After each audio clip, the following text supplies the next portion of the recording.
Hi everyone, I'm Jonathan Dulles and welcome to the Perfect World Entertainment E3 wrap-up. We just recently got back from the Electronics Expo in Los Angeles, California. Now for those of you who don't know what E3 is, it's actually one of the largest game conventions in the world, undoubtedly the largest in the United States. Now we realize that not everybody is lucky enough to be able to go to E3, and that's why we're here today, to give you an in-depth look at Perfect World at E3.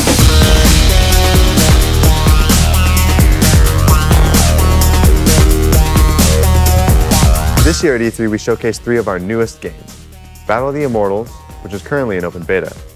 And after seeing some of the armor and pets, people really enjoyed DOI at E3. The gear is really well designed and it's fun and flashy, and I was thinking that's definitely a strong point. I like having the pet follow you around, and I like how the pet was like 2 times as big as you are. Here's the great part, John. The armor and gear, I love that the armor is constantly moving and fluctuating and has a life to it. It's got, I mean, there's so much going on if you can see it on the screen.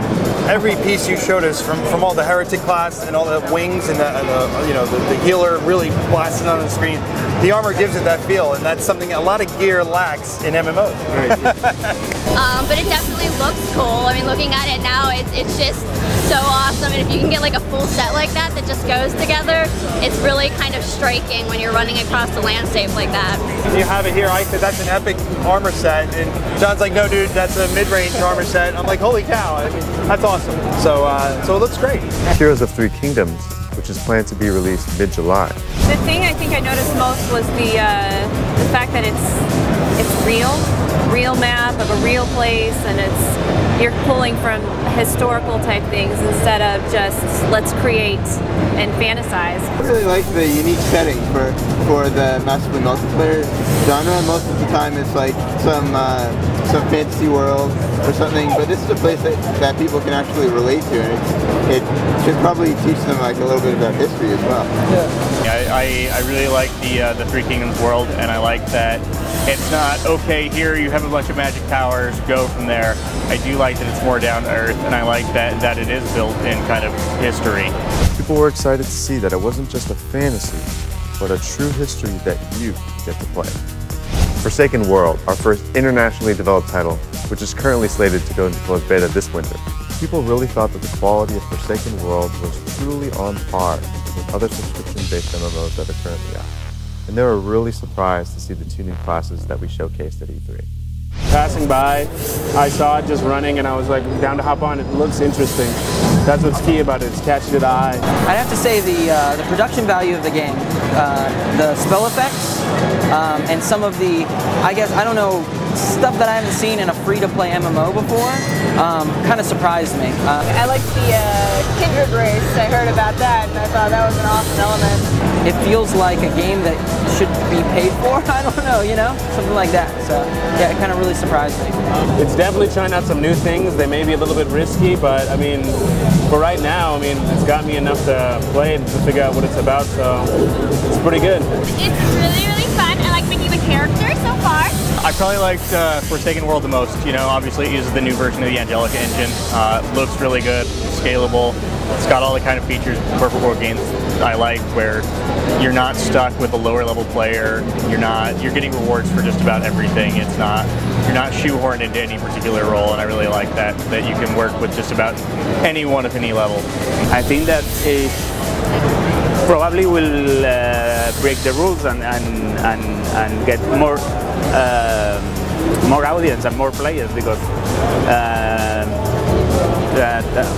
getting out the wall of paying, and you get the free-to-play, and it's more or less the product, similar product. I think it will be successful.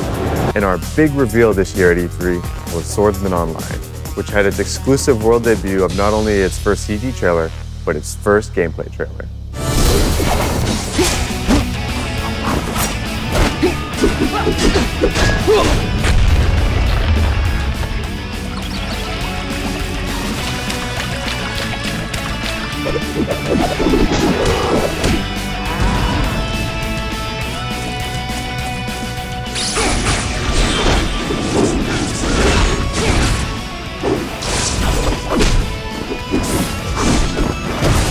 There has been a lot of buzz around free-to-play recently, So we took the opportunity at E3 this year to ask people what they thought about free-to-play games.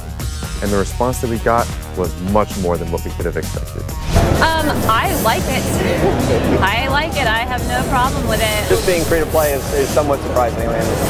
Yeah, free to play is definitely the way to go, though. I'm a huge fan of free to play. Absolutely believe in it. Free to play is awesome, right? I'm actually a pretty big World of Warcraft player, so I do pay to play. My opinion, free to play is tricky. Personally, I'm still a bit mixed on it, but it is something the industry is generally picking up and running with. I think the first couple of games made by studios who really understand it and don't design to revenue instead of designing to fun are going to hit a sweet spot that's going to appeal to a lot of players. Amidst all the crazy chaos of the show, we took a moment here and there to reflect on our own impressions of E3. E3's been great. Yeah. We've been getting a lot, Forsaken World, we've been getting a lot of great feedback. People are saying just how great it looks, and all the press meetings that I've been having, everyone's been shocked that it's such a high quality game and it's free to play. It's kind of a pleasure for me to see how surprised people get. And you know, it's really interesting to see how it's changing, because some people do get it and some people do see that free-to-play games are getting better and it is changing. So it's definitely a very interesting E3 this year. As you can see, we had a really great show at E3 this year. We had a really strong presence. We were more than pleased to see some of the reactions that our fans, media, and interviewers walked away with.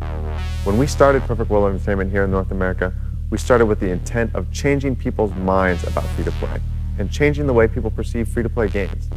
And I definitely believe that E3 is a monumental landmark in that movement.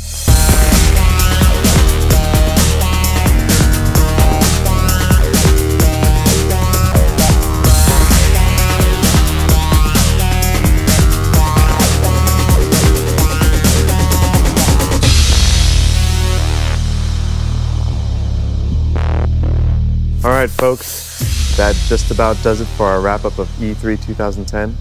Now, if you want to find out more information about any of our games or our upcoming closed betas, you can come check us out at www.perfectworld.com.